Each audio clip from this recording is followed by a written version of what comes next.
I wrote down 7 places that I would not recommend anybody to use for savings. And allow me to clarify that we do not encourage saving, but if you are moving from point A to point B, you're going to need to save. So I know many people go around saying that, oh, you should not save, you should be investing. Yes, you should save in an investment account. My name is Otachi and this is Maniversations. Let's get started with our conversation of the day. So the first place that I wouldn't save my money is under a mattress or the jerry cans. I don't mean that you shouldn't have a piggy bank somewhere or a container where you put in that change that you come home with, but some people have actually made it their place of savings. They have jerry cans and they've done their 365 days challenge, 52-week challenge, of course, for 2 obvious reasons. Number one, the inflation rate. If it is at 5% or 6%, the value at the end of the year will be -6, -5, -7%, depending on the average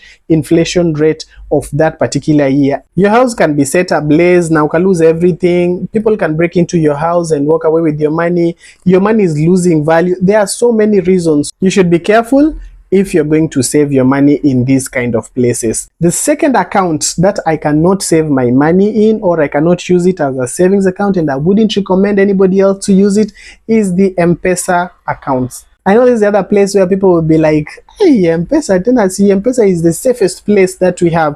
Of course, it is sometimes, yes, very safe. You can actually have your money there. It can be safe. Kila kitu inaweza fanyika. But number one, it does not earn you in return. I'll grow money, so you're growing in the negative. Kumbuka the inflation I already spoke about, at least tukiendelea. When I say it is losing value, you will understand what I mean. And this is not a campaign against M-Pesa. M-Pesa pay kuna mali. You can actually put it kwa mali once it starts operating. But at least find a way to put the money where it earns something on top. The second thing, ushasikia several people, pesa ili disappear tu kutoka kwa M-Pesa, yes? We condemn these cyber crimes and all these kind of people when you are very smart, they know how to get the money out of your account, alafu inaenda. Then when you call for help, unaambiwa go and report it kwa police station. It's a lot of work. There are better places where you can do your savings. Number 3 account that I wouldn't recommend that someone uses it for savings, ni bank account. Hey, people believe that banks ndio the safest place that you can have your money deposited. So like, bora pesa iko kwa bank, bora pesa iko sijui bank gani, KCB, Cooperative, Equity, name them, that is the safest place. Mimi acha pesa yangu tu ibaki tu kwa bank. Sasa hapo ndio huwa tunajidanganya, because number one, yes, you might believe it is safe, haitaenda mahali, but that money is making the bank rich. The only person who's not getting rich is you. So my challenge to you, please find a place to put this money where it can earn you a return. Your money should be working for you. So as you are saving, as you are accumulating towards a given goal, kuna watu wamezoea zile zenye akian salary ana maybe like an 100k anatumia 40, 60 anaacha kwa bank. The next month ana another 100 anatumia 40, 60 anaacha, so ishakuwa 120. That money can be somewhere else making you more money. So at least put it somewhere where it is earning compound interest. Ndio tumesuggest place kama a money market fund account could be a good place. It doesn't have to be a specific one. You can always choose any one of your choice. Hata banks pia ziko na money market fund accounts. So right now you can actually tell them, pesa yangu yenye iko surplus yenye situmi, send it to the money market fund account, or you can actually put it in the money market fund account of your choice. But whatever you do not let your money lie in a bank account at this is where I'm doing my savings. The fourth one, which is actually related to this one that tumeshamaliza talking about, ni bank savings accounts. Of course, najua they are giving you some return, 2%, 3%, maybe 5%. They are promising you up to 8%. Now, by the anytime that you hear that word, up to, does not mean that they're going to give you that 8%. It only means we will give you up to a maximum of 8% or 9%. And this also means pia wewe on this other side, cheza kama wewe, it has to be getting to a certain level ndio pia si tukupe 8%. Kama umekuja na 5,000 unakuja kusave, of course hatuwezi kupea 8%, tutakupea 2% ama 1%. Umekuja na 50,000, tutakupea 3%. Na mwingine akikuja na 10 million, tutampea 8%. So ile whenever you see that word up to, ask them to clarify up to inamaanisha nini. You only say we are going to give you 8% and not up to 8%. Next time hiyo swali angalia sana. So don't put your money in savings account. Iweke mahali una earn bila kubaguliwa. The fifth place, hii nayo ni controversial na watu wataka kunipiga mawe, but before tufike hapo penye tunakosana, the fifth place that I would not recommend that you save or use it as your savings channel for your money, inaitwa chama. I know I've done videos in the past na zimekuwa very controversial. Some of them zimeenda very viral with very weird and interesting comments all together. Watu wakisema, oh, achana na chama, wewe uelewi, oh, sijui nini. But okay, I understand. I'm actually doing a video on chamas. Make sure that you've subscribed, you're following. Nitaipost of how a financially correct chama should be operating. A chama can be something that you can choose to either waste time or grow. Chama iko na potential ya ku make things very nice for every member. People can actually be financially free using a chama. And I've seen very many chamas zikifanya this kind of a thing. And that is why niko na exceptions of where I can use a chama as a savings option. But if chama ni a merry-go-round, tunatoa 10,000, 4,000, 1,000, sijui nini na tuko watu 10, and then kila mtu anapewa 100k, alafu nasema wow, it's going to be nice. I'm going to tell you an exception whereby I can use that as an option to save. But there is no growth in most of these merry-go-rounds. You are just contributing money and putting it in rounds and rounds and rounds. Lakini nobody is growing. A few people are growing, but the rest, umebaki tu hapo, you're losing value. Imagine you're saving for a whole year to get the same amount of money given back to you. Yet someone else used the same chama or opened an account in an investment account, and the money they saved the whole year, they actually got more than you. Of course, I know chama is a social place. We get to assist each other, and these are some of the places whereby niko na exception. I will explain more in the video that I'm about to upload in a few coming days, but I can only save in a chama if I'll be the first person. Unajua huyu mwenye anakuwa wa kwanza, yeye ndio beneficiary wa chama. Did you know that? Hao wengine nyote ni donors. So ule wa kwanza, wa pili, wa tatu, they are about, kama mko wengi, au ni mabeneficiary wa chama. They are actually getting free capital. Assuming we are 12 and we are checking 10k, hiyo ni 120,000 tumepatia number 1. Sha! Mimi mkinipatia hiyo 120, naenda natafuta asset yenye inaweza nipatia 10k per month, ama naiweka kwa biz yenye itanipatia 10k a month, and hiyo the rest of the money yenye ya chama itakuwa inalipwa na hii asset yenye nimenunua. Do you see vile nime benefits? Then wewe mwenye ni number last, wewe utashinda uninunulie asset, ununulie number 2, ununulie number 3, ununulie number 4, alafu the round keeps going on. Wewe at the end of the year utakuwa unaregeshewa ile pesa yenye umekuwa ukipatia kila mtu. And at that point wewe hata ikusaidii, cause ni kama ulikuwa unaitoa ndio inakuregelea.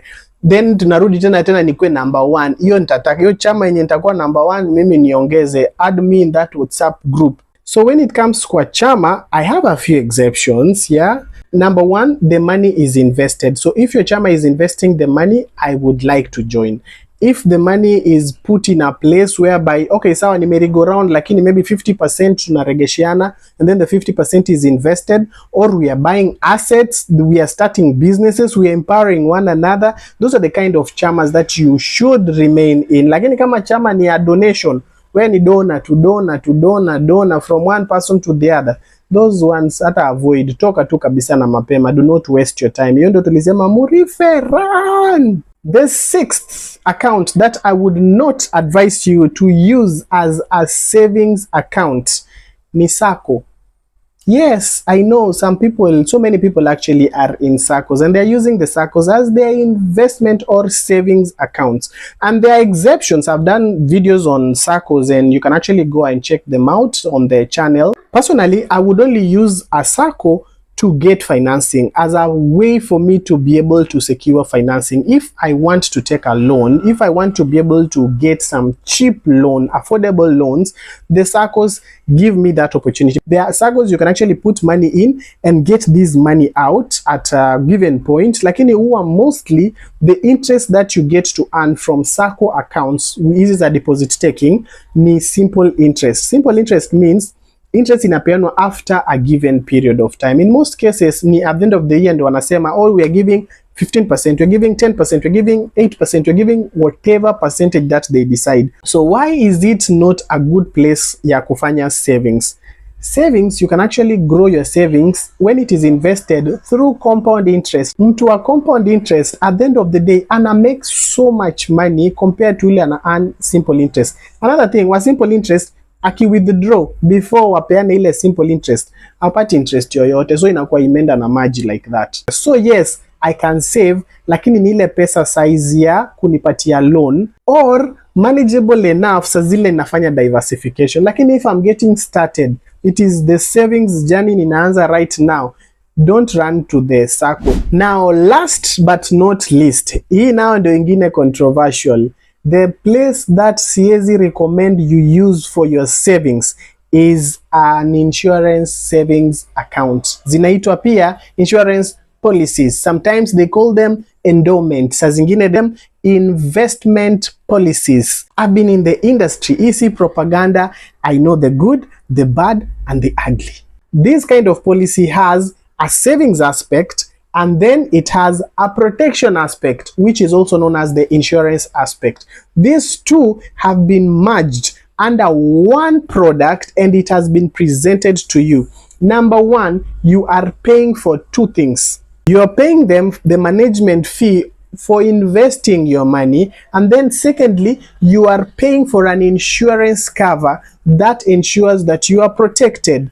The bad thing about this protection side is that most of them are not of the value that you should deserve. For every 10,000 that you save, 2,000 pays for a life cover and 8,000 goes to the savings. So technically, after 5 years or 10 years, the money that I'm coming to claim is not the 10,000 times the duration that I had put my money with you guys. Depending on the terms and conditions, what I'm coming to collect is a percentage of what I was giving you. And this is the reason why most people go to collect their money or their funds at maturity, and what they get is less than the money that they have contributed over the period of time. And this, they'll tell you, oh, economic times, oh, sijui what happened. So the fact that the insurance side has been merged with the savings side now puts you at another risk. If anything happens to you, you lost your job or source of income, I know there are good insurance policies or products out here, but in majority, they will celebrate, ulishindwa kulipa. They take away everything, or some will be kind enough to take a percentage and leave you with the rest. So these first 3 years are do or die. Please do not lose your job the first 2 years or 3 years. Please, whatever happens, try and stay alive. Make sure that if you're dying from an accident. I'm not dissing all insurance policies. There are some products which have been designed very well out here. And by the way, so I've been saving for 18 months, then I lost my job. All these 18 months, I've been saving 100,000. And this means that for all those 18 months, I've saved 1.8 million. But because I didn't make it past 24 months, hiyo imeenda yote na maji. What if it was in a money market fund? I would still be able to use that money. During the COVID season, niliona mambo. And those are some of the things that made me change the narrative that we need to inform the public so that when you're making these decisions, you can make them ukiwa uko sober. The only condition that you can do this ni kama uko na pesa kidogo yenye unataka kusave, that you cannot be able to afford a cover or a protection on the side. So kama unachukua education policy na uko na pesa kidogo yenye you cannot take a pure life cover yenye ni death cover, it pays upon death, na tena ndio the rest of the money uweze kuinvest kando, then please go take those savings plans. Lakini kama uko na ability, uko na 10,000, chukua 3k, lipa life cover, 7k, weka elsewhere, invest it. This one will save you a lot of premium tears if anything were to go wrong down the line. But usije ukapoteza kila kitu just because you made the wrong decisions. I hope you learned something and you're going to spread this love to others as well. Make sure you like, you subscribe. I can't wait to see you in the next video. Bless you.